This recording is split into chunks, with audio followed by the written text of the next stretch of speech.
네, 안녕하세요. 오늘은 눌림목 매매에 대해서 이야기해 볼게요.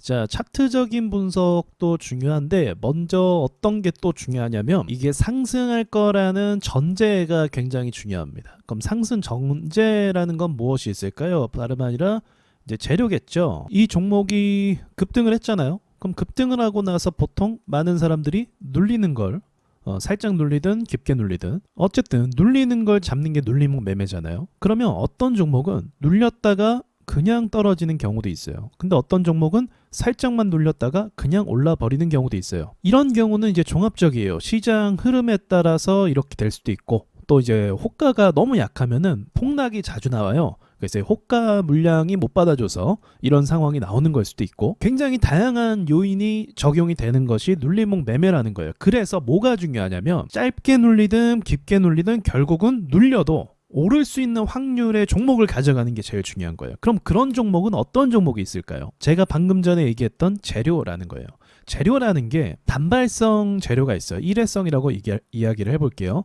어떤 거냐면 제가 좀 자주 이야기하는 건데 우리나라의 그 버스에다가 예전에 이제 보안 문제에 또 이제 버스 기사분들을 이제 폭행하는 그런 사건들이 많이 일어났단 말이에요. 최근에도 묻지마 막 살인 사건이 일어나고 묻지마 폭행이 일어나고 그래서 그때 당시에 버스에다가 CCTV를 장착하자라는 이런 법안이 통과됐단 말이죠. 그래서 코맥스라는 주식이 일시적으로 한번 올랐던 적이 있어요. 이때는 아니고 아주 예전일 거예요. 일시적으로 한번 올랐던 적이 있어요. 의무화 시킨다고 하니까 이제 그런 종류의 재료는 정책주라고 할 수 있죠. 정책에 따라서. 그래서 최근에 뭐 저출산 관련된 정책주들도 법안이 어떤 게 통과됨에 따라 상승하는 거 볼 수 있어요. 근데 경험을 좀 해보셨다면 아시겠지만 정책주 같은 경우는 딱 일회성 상승이라고 볼 수가 있습니다. 그러니까 정책도 정책 나름인데 저출산 같은 경우는 사실 늘 있던 이야기였잖아요. 그리고 얼마 전에 묻지마 폭행 이런 게 막 벌어졌을 때 호신용품 같은 것들이 인기가 또 많았죠. 그렇게 잠깐 아주 단발적인 이슈를 갖고 있는 재료들이 있어요. 근데 그런 재료들은 결국 뭐다? 좋지가 않습니다. 그러니까 제가 얼마 전에 재료에 대한 이야기 했잖아요. 아주 중요한 이야기예요. 정말로.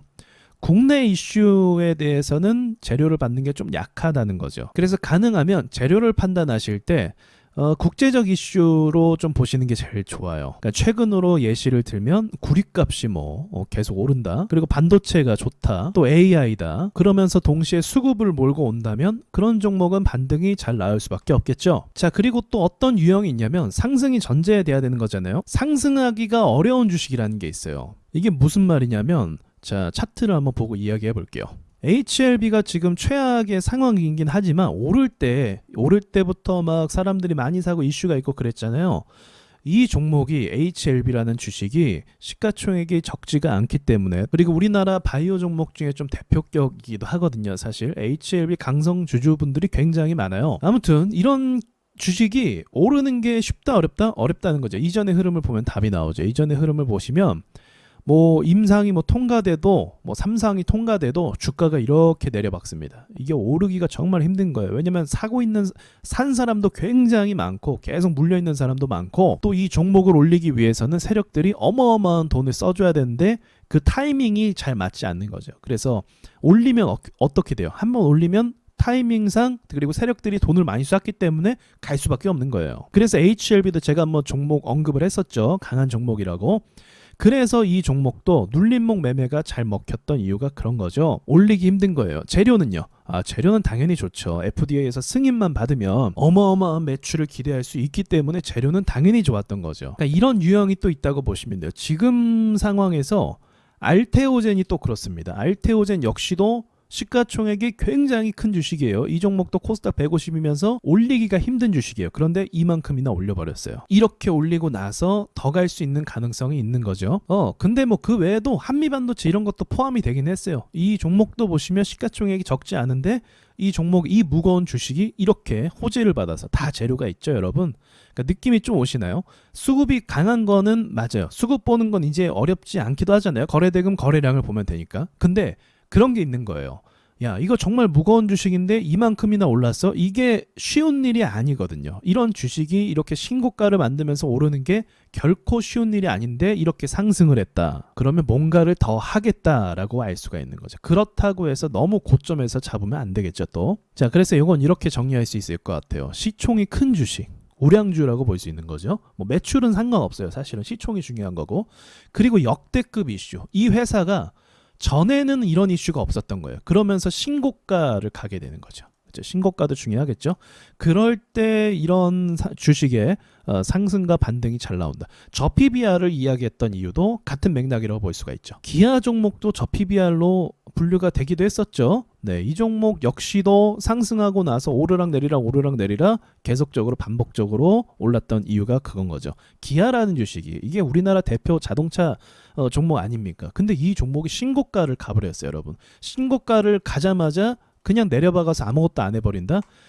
시장이 정말 그 팬데믹급의 악재가 있다면 그렇게 될 수 있는데 어지간하면 그런 일이 일어나지 않는다는 거죠. 그래서 미국 주식도 쭉쭉 올라가는 이유가 그런 거라고 볼 수가 있는 거예요. 세력들이 작정을 한 거죠. 여기까지 올려놓고 다시 내려버린다는 건 말이 안 되고 돌파를 했으니까 그만한 이유가 있고 호재가 있고 보낼 수밖에 없는 상황이 되는 거죠.